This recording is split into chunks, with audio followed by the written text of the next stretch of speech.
2 ദിനവൃത്താന്തം 7-ാം അധ്യായം 14-15 വാക്യം.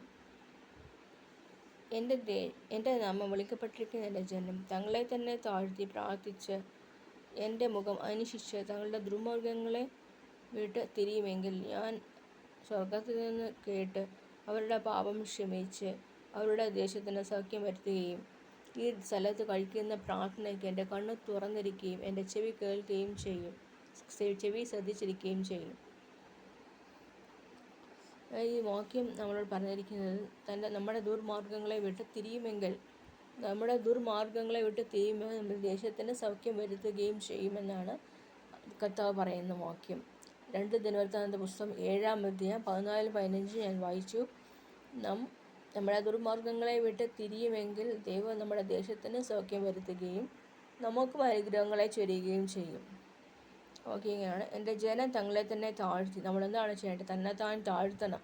താഴ്ത്തി മുട്ടുമേൽ നിന്ന് തറയിൽ ഇരുന്ന് പ്രാർത്ഥിക്കുകയും എൻ്റെ മുഖം അന്വേഷിച്ച് തങ്ങളുടെ ദുർമാർഗ്ഗങ്ങളെ വിട്ട് തിരിയുമെങ്കിൽ, നമ്മുടെ പാപങ്ങളെ വിട്ട് തിരിയുമെങ്കിൽ, ദുർമാർഗ്ഗങ്ങളെ വിട്ട് തിരിയുമെങ്കിൽ ഞാൻ സ്വർഗ്ഗത്തിൽ നിന്ന് കേട്ട്, കർത്താവ് നമ്മുടെ പ്രാർത്ഥന കേട്ട് അവരുടെ പാപം ക്ഷമിച്ച് നമ്മുടെ പാപങ്ങളെല്ലാം ക്ഷമിക്കുകയും അവരുടെ ദേശത്തിന് സൗഖ്യം വരുത്തുകയും നമ്മുടെ ദേശം ഏതാണോ ആ ദേശം ക്ഷേമം വരുത്തുകയും ഈ സ്ഥലത്ത് കഴിക്കുന്ന പ്രാർത്ഥനയ്ക്ക് എൻ്റെ കണ്ണ് തുറന്ന്, അന്നേരം നമ്മൾ പ്രാർത്ഥിക്കുന്ന പ്രാർത്ഥനയ്ക്ക് കർത്താവിൻ്റെ ചെവി തുറന്നിരിക്കുകയും കണ്ണ് തുറന്നിരിക്കുകയും ചെവി ശ്രദ്ധിച്ചിരിക്കുകയും ചെയ്യും. ചെവി ശ്രദ്ധിച്ചിരിക്കുന്നു, കണ്ണ് തുറന്നിരിക്കുന്നു.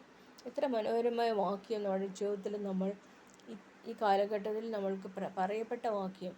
നമ്മൾക്ക് അനേക രോഗങ്ങൾ പിടികൂടുന്ന സമയത്തിരിക്കുമ്പോൾ നാം ഈ വാക്യം ധ്യാനിക്കുമ്പോൾ കർത്താവ് പരിപൂർണ്ണ സൗഖ്യം നമ്മുടെ ജീവിതത്തിനും നമ്മുടെ ദേശത്തിനും നമ്മുടെ സ്ഥലത്തും നമ്മുടെ ജീവിതത്തിനും കർത്താവ് വരുത്തി തരുമെന്നാണ് പറയുന്നത്.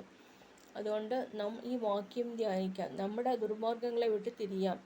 പാപങ്ങൾ ഏറ്റുവാൻ ക്ഷമ ചോദിക്കാം. കർത്താവേ, എൻ്റെ പാപങ്ങൾ ക്ഷമിക്കണമേ നമ്മൾ യാചിക്കാം. അന്നേരം കർത്താവ് നമ്മൾ പാപങ്ങൾ ക്ഷമിക്കുന്നു, നമ്മുടെ പ്രാർത്ഥനയ്ക്ക് മറുപടി നൽകി തരുന്നു. എത്ര നല്ല പിതാവ് നമ്മുടെ യേശുപ്പച്ചൻ നമ്മളോട് കരുണ കാണിക്കുന്നു, നമുക്ക് ക്ഷമ തരുന്നു, നമ്മളെ അനുഗ്രഹിക്കുന്നു, ആശീർവദിക്കുന്നു. എത്ര നല്ല പിതാവ്.